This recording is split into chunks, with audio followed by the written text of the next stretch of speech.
You're watching Forsaken Joe. Don't forget to like and subscribe. Enjoy the story. Let's begin. The dinner party felt like a scene out of one of those upscale magazine ads. All glossy smiles and perfect people pretending to be better than they really were. But it wasn't just any party. It was my father-in-law's. Gregory's house, Gregory's rules, Gregory's way of making everyone feel like they owed him something. I should have known it was coming. You don't spend years around someone like Gregory without getting a sense for how much he enjoys putting people in their place. Still, nothing could have prepared me for how it felt to be singled out in front of all his high-profile business associates. He made sure to introduce me with this fake enthusiasm. "This is my daughter Clara's husband," he said, as if he couldn't remember my name. He made a show of looking me up and down, like I was just a random guy who'd wandered in off the street. "A real unsung hero," he added, the air quotes thick with sarcasm. And then, as if it wasn't enough to belittle me with his tone, he launched into this long-winded joke about how I'd quit my dream job just to play house for the last few years. Everyone laughed. Not the polite kind of laugh, either. It was the full, head thrown back, laugh at your expense kind of laugh. A laugh that burned and left a bitter aftertaste in my mouth. I'd spent years trying to fit in, to be someone in their world. I took their shit in stride because I thought, maybe, just maybe, Clara would see me as a success if I could just make myself blend in, make them like me. But tonight, in front of all those people, I realized I'd been nothing but a joke to them all along. Clara didn't defend me. She didn't even flinch when her father mocked me. It was like she was used to it. Like she didn't care. Maybe that's when I snapped. When I realized that all the years I spent adjusting, shrinking myself down to fit into their world, it was never going to be enough. I didn't say anything. I just sat there, a smile plastered on my face while every nerve in my body burned with shame. But something in me shifted that night. I wasn't going to let this go unanswered. Not now, not ever again. The drive home felt like I was trapped in a vacuum. I could hear the engine, the hum of the tires on the road, but everything felt distant, muffled. I stared straight ahead, gripping the wheel so hard my knuckles were white, trying to hold myself together. Clara sat beside me, staring out the window. Not a word. The silence between us was thick, suffocating. She hadn't said anything. Not even after the dinner. Not after the way her father humiliated me. It was like she didn't even notice how bad it was. I wanted to scream, to shake her and demand she say something, anything. But I kept my mouth shut. The anger was building inside me, but I wasn't ready to lose control just yet. Finally, when we turned onto our street, she spoke up. Her voice was casual, like we'd just finished a normal dinner with some friends, not a public shaming. "You're overreacting," she said, as if she'd just shared her opinion on the weather. It wasn't that bad. It took everything in me not to explode. My eyes stayed on the road, but my jaw clenched so tight it hurt. "You think I'm overreacting?" I asked, my voice low but sharp. Clara didn't answer right away. She just sighed, like it was all just a little too much for her to deal with. "It's just how he is, you know that." He didn't mean anything by it. I couldn't believe what I was hearing. She was still defending him, still minimizing what happened. The weight of it hit me all over again, and I couldn't hold back anymore. I slammed the car into park in our driveway, the tires screeching just a little, and turned to face her. "No, Clara. He meant it. He made me the joke. And you just sat there and let it happen," I said, my voice breaking a little at the end, but I forced it out anyway. "He humiliated me in front of all his people, and you didn't say a word. You just let him do it." Clara didn't flinch, didn't get defensive. She just looked at me like I was the one being unreasonable, which made my blood boil even more. "I didn't see what the big deal was," she replied, shrugging. "It's just how they are, all of them. Why do you always have to make a scene?" I could feel my face flushing with heat, like I was burning up from the inside. "A scene? That was not a scene, Clara. That was me being treated like I don't even exist. Like I'm invisible. And you didn't care? You didn't say anything." She took a long, slow breath and turned away, not even looking at me anymore. "You're being dramatic." Honestly, he was joking. It's not that deep. I couldn't believe it. This wasn't a joke. It wasn't funny. But here she was, acting like it was nothing. Acting like it was me who was overreacting. Every word she said just stung more than the last. "You don't get it," I said, barely holding back the anger bubbling up. "You never get it. It's always about them, Clara. Always about what they want, how they think, how they feel. I've spent years trying to fit into their world, trying to make it work, and you still don't see what's wrong with this? She didn't answer. She just stood up and walked into the kitchen like it was all over, like this conversation was done. I stood there for a moment, fighting the urge to follow her, to demand she finally see it. I heard the sound of the wine bottle opening, the clink of the glass filling, and it nearly drove me mad. She wasn't even aware of what was happening, of how everything had just shattered. She poured herself a glass of wine, like it was another ordinary evening, like the world hadn't just come crashing down around me. Are you seriously just going to act like nothing happened? I asked, stepping into the kitchen. You're just going to pour yourself a drink and pretend I didn't get humiliated tonight? Clara paused, holding the glass in her hand, but she didn't look at me. I don't know what you want me to do, honestly. I'm not going to apologize for my dad. You know how he is. He's not going to change. I don't want you to apologize for him. I shot back. I want you to stand up for me, for once. I want you to show me that you give a damn about how he treats me, about how I'm treated in your world. She took a sip of the wine, her eyes avoiding mine. I don't see why you're so upset. You've always known what you were getting into. He's never liked you. Why are you surprised now? The words hit me like a slap. Why was I surprised? Because, for a moment, I thought it might be different. That maybe, just maybe, she'd stand by me, for once. I'm done, I said, voice thick with emotion. I can't keep doing this. I can't keep pretending everything's fine when it's not. I'm done. I can't keep shrinking myself just to fit into this life you want me to live. Without another word, I turned and grabbed the couch pillow from the living room, walking straight to the couch. It wasn't much, but it was enough. Enough space for me to think. Enough distance between me and her to let the pain settle in. I didn't care about the empty, hollow words we'd exchanged the next morning. Right now, I just needed to be alone, to process what had just happened. Clara didn't follow me. She didn't even seem to care. And that, more than anything, broke something deep inside me. Something I wasn't sure I could fix. The night dragged on forever. The couch was uncomfortable as hell, but that wasn't what kept me up. I kept staring at the ceiling, my mind spinning with everything that had just happened, all the years leading up to it. The more I thought about it, the angrier I got. It wasn't just last night. It was every dinner, every gathering, every damn time I had to shrink myself to fit into Clara's world. I'd spent so much time trying to be the guy they wanted me to be, the perfect son-in-law, the obedient one who didn't rock the boat, the one who smiled and laughed at their jokes, even when they were making me the punchline. I kept telling myself it would pay off, that if I just held on a little longer, maybe they'd finally see me as worthy. But the truth? They'd never see me. Not really. Not as anything more than a joke to be used to make them feel superior. It wasn't just Gregory. It was all of them. The way they never took me seriously. The way they acted like I didn't have anything to offer beyond being Clara's husband, like my life, my work, was just a footnote to their wealth and status. And Clara? She wasn't any different. She'd always been more loyal to her family than to me.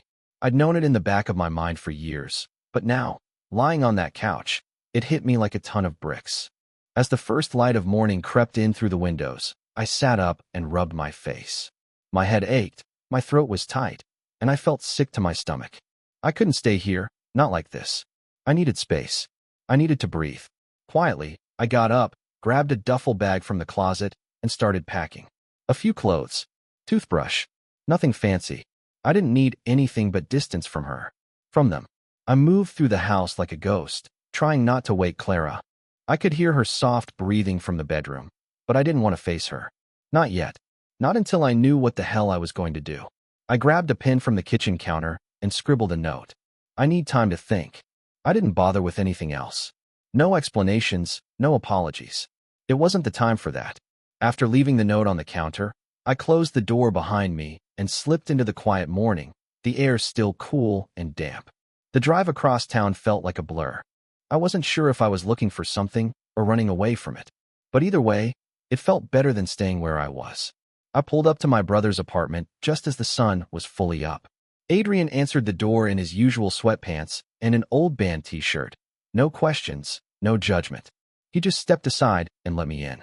"Everything okay?" he asked, his voice casual but concerned. I didn't have the words to explain everything that was eating at me, so I just shook my head. "I need a place to crash for a bit." "No problem," he said, dropping the towel he'd been wiping down his face with. You good for a while? I'll make coffee. It felt good to just be here. His place was small, nothing like the polished, perfect house Clara and I had. But there was something comforting about it. The clutter, the books scattered around, the posters on the walls that didn't match, the mismatched furniture. Nothing was curated, nothing was for show. It was real. Adrian didn't care about impressing anyone. And for the first time in a long while, I didn't feel like I was pretending to be someone I wasn't. We sat down on his couch, the place still smelling faintly of cheap takeout and old pizza boxes, and I started to feel that weight on my chest ease up, just a little. Want to talk about it? Adrian asked, handing me a mug of coffee. I just shook my head, because I didn't have it all figured out yet. But for the first time in a while, I didn't feel like I had to. The contrast between his life and mine hit hard. I thought about Clara's world, the one with its sharp edges, the pressure to be perfect, the expectations. It was all so damn exhausting. And now, here I was, in a place where the only thing expected was that I be myself, even if I didn't know who that was anymore. I looked out the window as the city woke up, the noise of the streets drifting in through the cracked blinds. And for the first time in years, I didn't feel like I was fading into the background. I wasn't invisible here. I wasn't a punchline. And that realization, that I wasn't stuck, that I could leave, that I could finally walk away from all of it, was enough to start rebuilding the parts of me I'd given up on. The first couple of days after I left were quiet, almost too quiet. Adrian's place was a mess of pizza boxes and old books, but it felt like a sanctuary compared to the house Clara and I had built. It wasn't perfect, but at least here, I wasn't walking around like a shadow. At first, Clara's text messages were dismissive, almost like she expected me to just come crawling back. Where are you? We need to talk. I didn't answer right away. It felt good not to have to explain myself, to let her stew for a while. But when I didn't respond, the messages started coming more frequently. You can't just leave like this. This is childish. Please, just come home. By the third day, they were desperate. I don't know what to do without you here. The breaker's blown, and there's no hot water.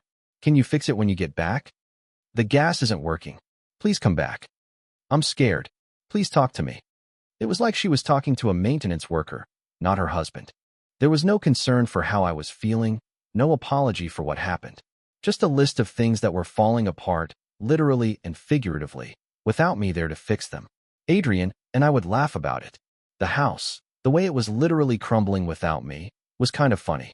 Man, your wife must really think you're some kind of handyman, Adrian joked one night, shaking his head as I showed him the latest text from Clara about the plumbing. Next thing you know, she'll ask you to come patch the roof. I didn't find it funny, not really, but there was truth in it. The house was falling apart without me.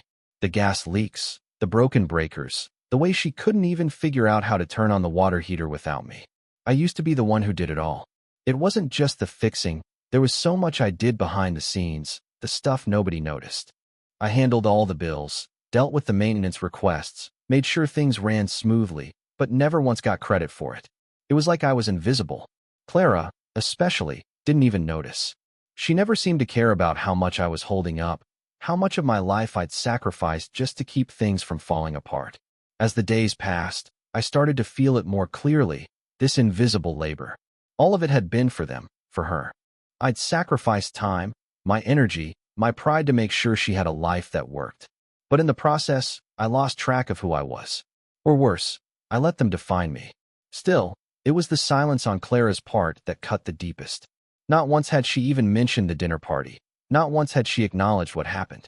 It was like the whole thing was a blip, something that didn't matter. That was when it hit me. I had spent so much time trying to fit into a world that didn't give a damn about me. They had made me feel small, and I'd let it happen. Clara let it happen. It wasn't just Gregory who did it. It was her, too. She'd never stood up for me, never once said, "Hey, that's my husband, and you don't talk to him like that." She didn't even seem to care that I was breaking under the weight of all of it. One night, I sat on the couch, staring at my phone, not sure whether I should answer one of her messages. But the longer I thought about it, the clearer it became. She hadn't cared about what I'd been going through all these years. She never had. Instead, the messages kept coming. "There's a leak in the bathroom. Can you send someone? The fridge is on the fritz again. I need your help." I realized something in that moment. I wasn't just a husband in this equation.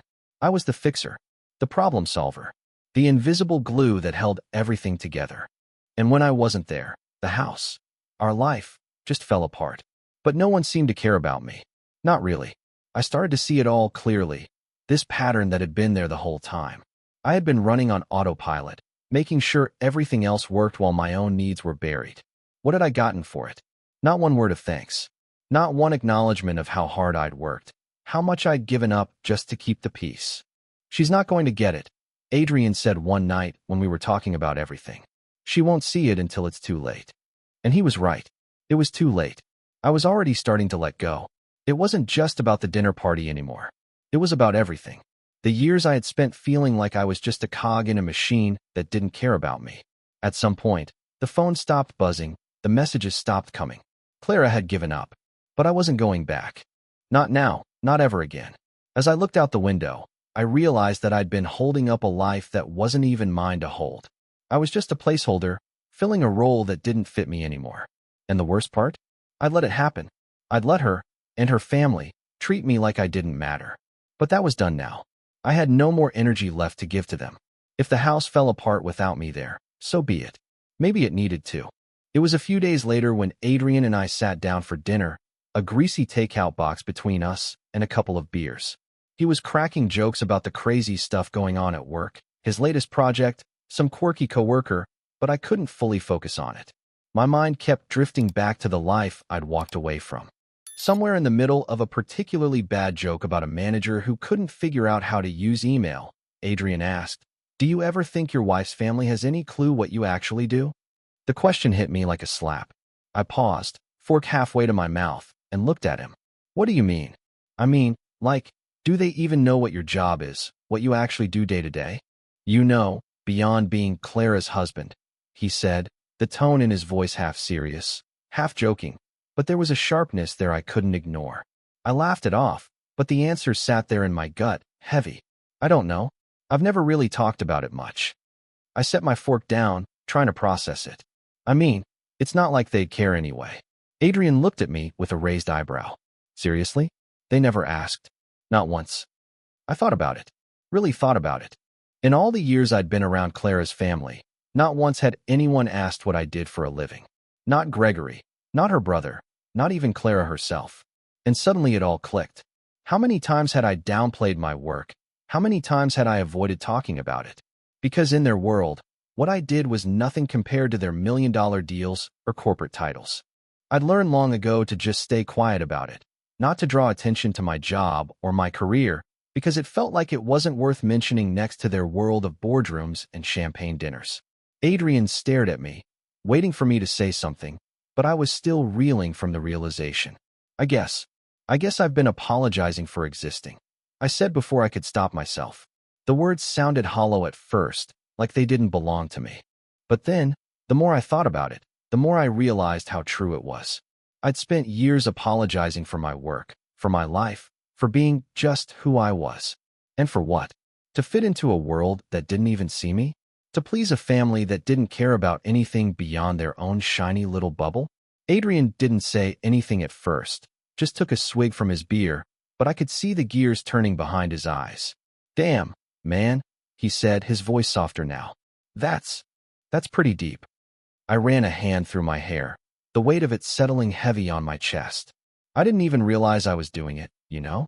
But I've been shrinking myself down for so long, trying to be smaller so they'd accept me, so I could be good enough for Clara. But I'm done with that. I looked over at Adrian, the words coming out more forcefully than I expected. I've spent years trying to fit into their world, trying to make them see me as something more than a side note in Clara's life. I've done it for her. But at the end of the day, I'm not just some accessory for her to show off. I'm not here to make their lives easier. The silence between us wasn't uncomfortable. It was like the air had finally cleared, and for the first time in a long while, I felt like I could breathe. "I'm done with seeking their approval," I said, and when the words left my mouth, it felt like I had just thrown off a heavy weight. I wasn't seeking anyone's approval anymore. Not Clara's, not Gregory's, not anyone in that damn family. Adrian grinned, that knowing, shit-eating grin of his. "Hell yeah, that's the attitude I've been waiting to hear." I leaned back in my chair, the thought of it all still spinning in my head. I hadn't even realized how much of my life had been spent trying to be something I wasn't, trying to squeeze into a mold that didn't fit. And now, finally, I could see it for what it was, a slow, suffocating process of self-erasure. But now I was done. The next step, whatever it was, wasn't about fitting into anyone else's world. It was about stepping into my own. And that realization? That felt like a spark of fire inside me. It wasn't going to be easy, but I didn't need them to validate me anymore. It was time I started validating myself. The conversation shifted back to Adrian's job, but my mind was elsewhere, wrestling with that new truth. I didn't need their approval.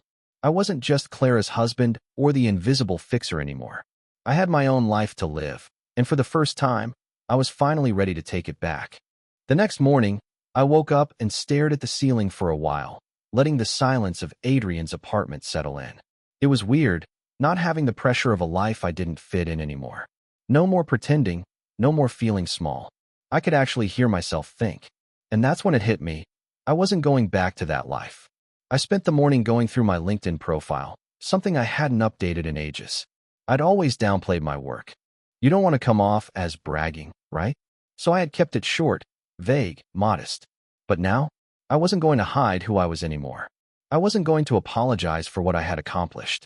So, I updated my profile, detailed my projects, added my leadership experience, my data analytics skills, the stuff I had worked so hard to get good at, but had always downplayed because I didn't want to seem like I was showing off. As soon as I hit update, it felt like something shifted. Within hours, I had messages in my inbox from recruiters, real recruiters. They were legit. Not the kind of random messages I'd gotten before about sales jobs or tech support. No, these were companies with names I recognized.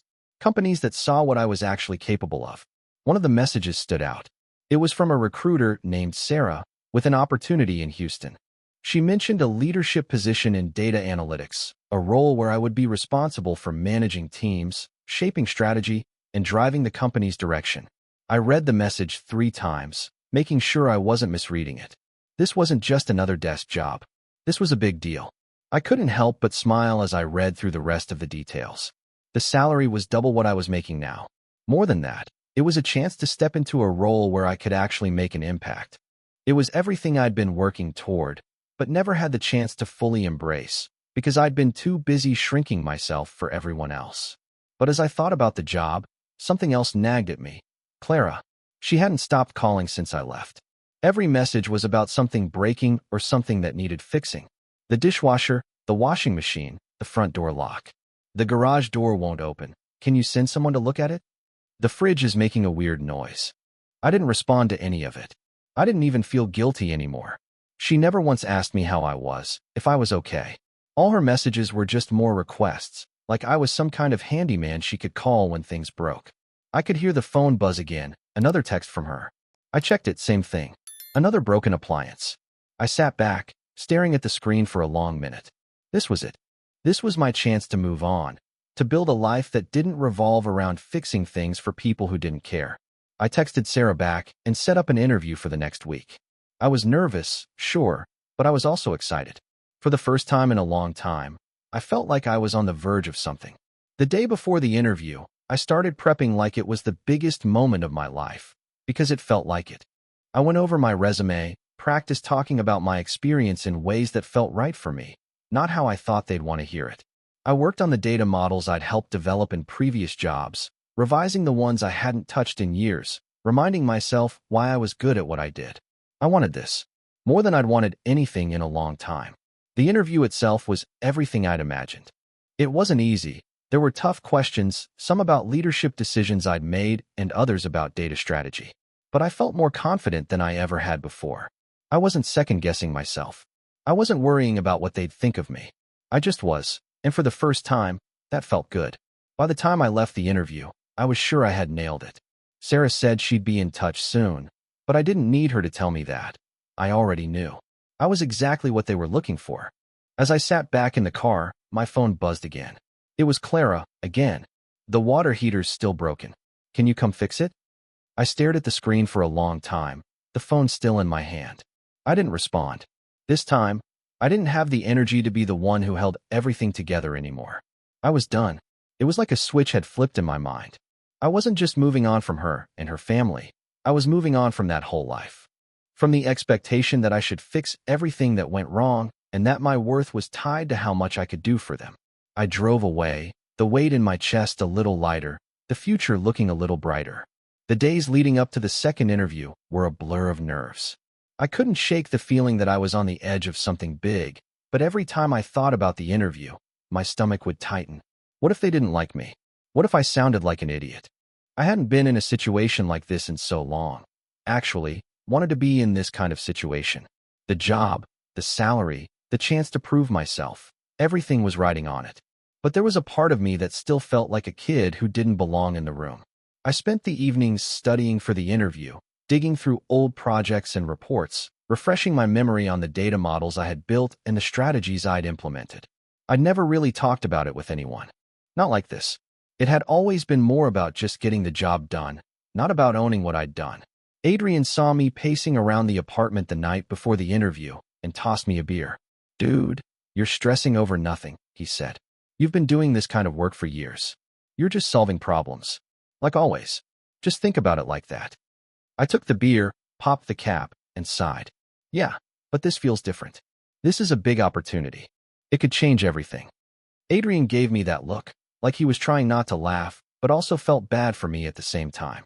"You've been fixing problems since I can remember. That's all they need. You already know your stuff. Stop overthinking it." I took a long sip, letting the words sink in. It was true. All of it. I'd spent years solving problems, fixing things. Whether it was data models or broken appliances, I was always the guy who got it done. And yeah, maybe this was bigger, but it didn't change the core of what I did. I was good at it, and if I could just remember that, it would be fine. The next morning, I walked into the interview with a little more confidence, but the nerves still knotted my stomach. I shook Sarah's hand, and she immediately put me at ease. The conversation started with the usual questions, but as we got into the details of my work, I started to relax. I was talking about what I knew, what I had done. I wasn't pretending to be something I wasn't. I found myself speaking with more authority than I thought I could. I talked about the projects I had led, the way I had worked with teams to develop data strategies that drove business results. I realized, as I spoke, that I was proud of the work I'd done. I'd been so used to downplaying it, but now I could see its value. It was all clicking. Sarah was engaged, asking thoughtful questions and nodding along. When I finished discussing a particularly complex data model I'd worked on, she smiled and leaned forward, clearly impressed. "Honestly," she said, "you're exactly what we're looking for. Someone who not only understands the data, but also has a strong sense of strategy. We need someone who can drive change and think about the bigger picture." I couldn't believe what I was hearing. Exactly what they were looking for. I felt something shift in me, something I hadn't felt in years, validation. Not just from them, but from myself. I had been so focused on trying to fit into a world that didn't care about me that I had completely forgotten to value myself. She stood up and extended her hand. "We'd like to schedule a second interview with our CEO. You're exactly the kind of candidate we need." I shook her hand, my mind still racing. I couldn't remember the last time I'd felt this professionally seen, this worthy. It was as if all the years I'd spent under the weight of everyone else's expectations had suddenly faded away. Walking out of that interview, I felt lighter. For the first time in a long time, I didn't feel like I was begging for validation. I was earning it. I texted Adrian right after. "Nailed it. Second interview with the CEO. They're into me." He shot back a quick response. "Told you, man. You've got this." And for the first time in years, I believed it. I was finally stepping into my own worth. Not just as someone's husband, not just as the guy who fixed things. I was stepping into the person I'd always been meant to be. And that felt like freedom. I drove to the office early that morning, the offer in my hand. It felt surreal to be heading back there, even for a quick visit. I hadn't been in that building for months, but it was all still familiar. Gray walls, a dull carpet that never quite managed to look clean, the fluorescent lights buzzing overhead. I hadn't been planning on leaving anything behind, but something about the place still felt unfinished. Maybe it was just my own sense of closure I was after. I walked to my old desk and started to pack up what little I had. The files, the papers, the photos that had once felt so important to me, but now just seemed like clutter. As I loaded my things into the box, my fingers brushed the edges of old projects, plans I'd worked on, proposals I'd poured hours into. But there was no satisfaction now, only a quiet, steady sense of relief. I pulled the drawer open and grabbed the stack of files that Clara had always asked me to organize. I had spent weeks making them neat, methodical, but it was all a joke, wasn't it? I wasn't here to please them anymore. Still, I organized them into a neat system, clean and easy to follow, but without anything personal. No more emotional investments. Just the tools they'd need now that I was gone. I didn't want to leave a mess behind, but I wasn't going to leave any trace of myself, either.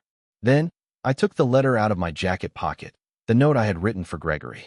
It was short, direct, and everything I'd been wanting to say for years, but never had the nerve. Gregory, I've turned down 5 offers like the one I'm accepting now. I did it for Clara, for her family, for the life I thought I could build with you. But I've realized I've been chasing a dream that wasn't mine, one that didn't include me. I'm taking the offer in Houston because it's the right move for me. It's the first time in years I've made a decision based on what I want, not what anyone else expects. I wanted you to know that, in case you ever thought I wasn't capable of this. Best. Your name? I read the note again, feeling the weight of it settle in my chest. It was everything I needed to say, everything that had been unsaid between Gregory and me for so long. I wasn't just walking away from him, from their world. I was choosing myself. Finally, I slipped the note into an envelope, sealed it, and walked over to the receptionist's desk. She looked up at me with a quick smile, but I could tell she was already getting ready for her morning rush. Hi, I need you to give this to Gregory when he gets in. Please tell him I left, I said, my voice steady calm. She gave me a blank look, but nodded. Sure, I'll make sure he gets it. Just make sure you tell him that I asked you to watch his reaction when he reads it. He should know I'm serious. She nodded again, her eyes wide but not asking questions. I left the office without looking back. It was done. The drive back to Clara's house was quieter than usual.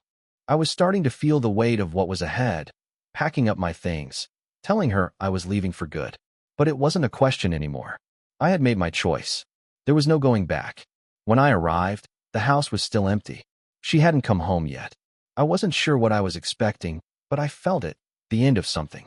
I walked through the rooms, each step a little more final than the last.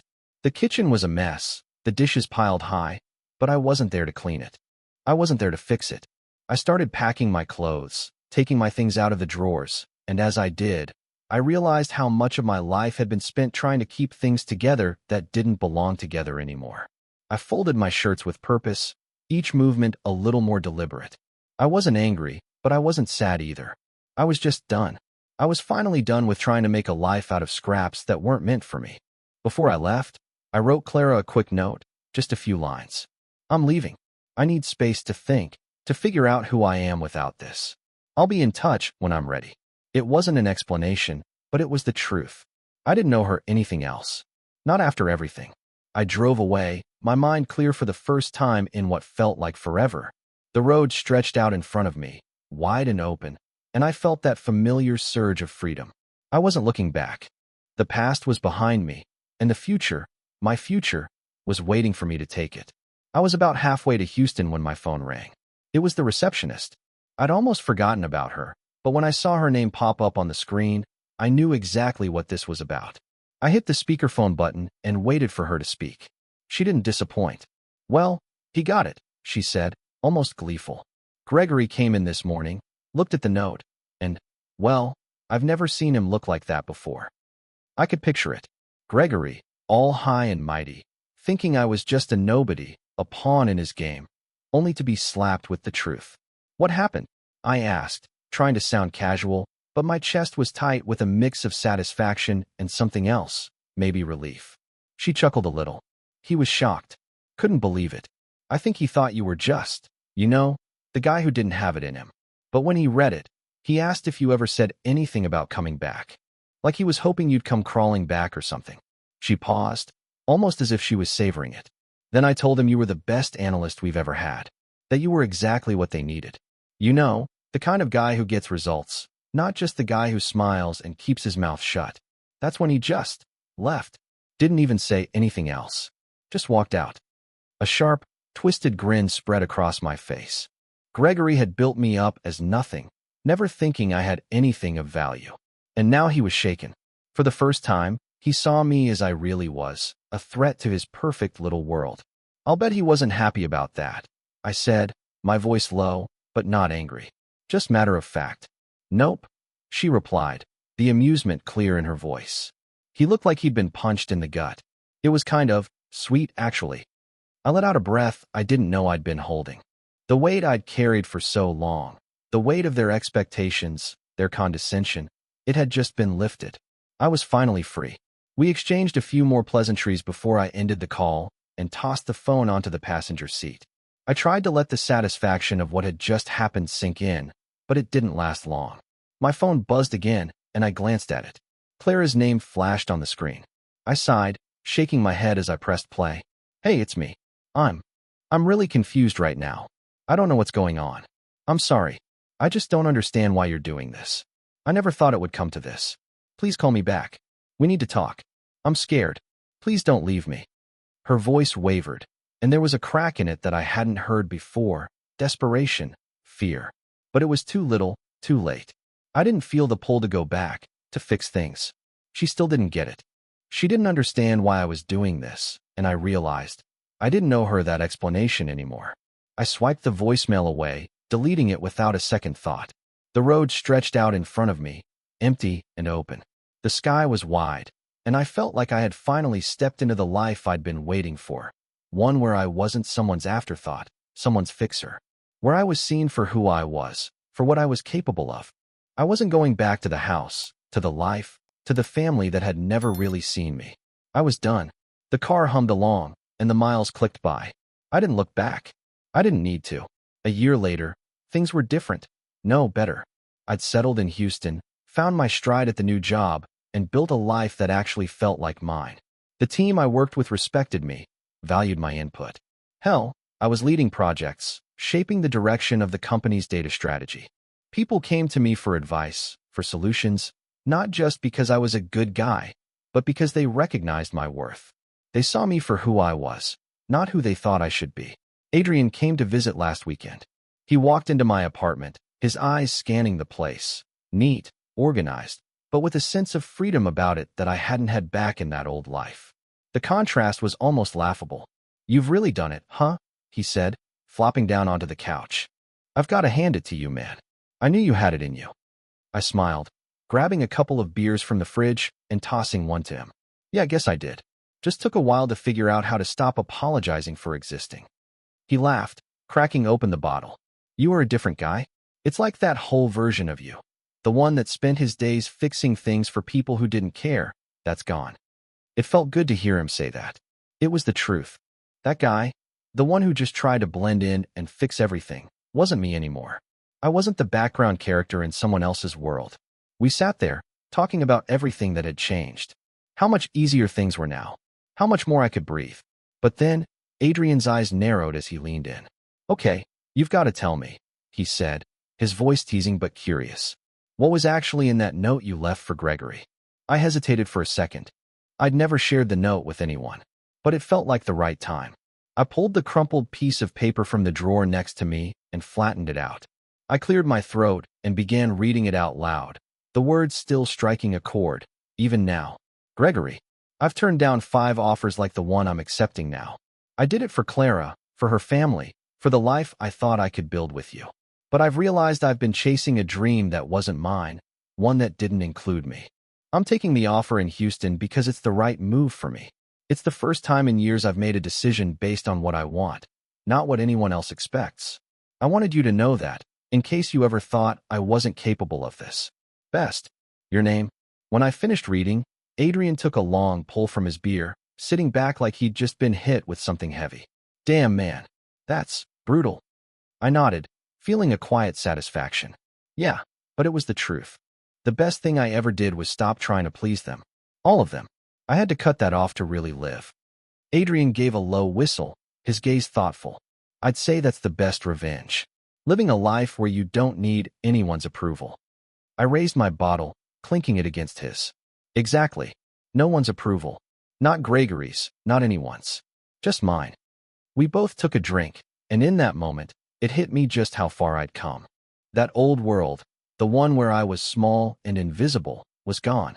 I had created something real here, something that was mine, and no one could take it away. And for the first time in years, I felt fully at peace. The freedom was more than just physical. It was in the way I carried myself now, the way I made decisions, the way I valued my own worth above everything else. This was my life, and I wasn't asking for permission anymore.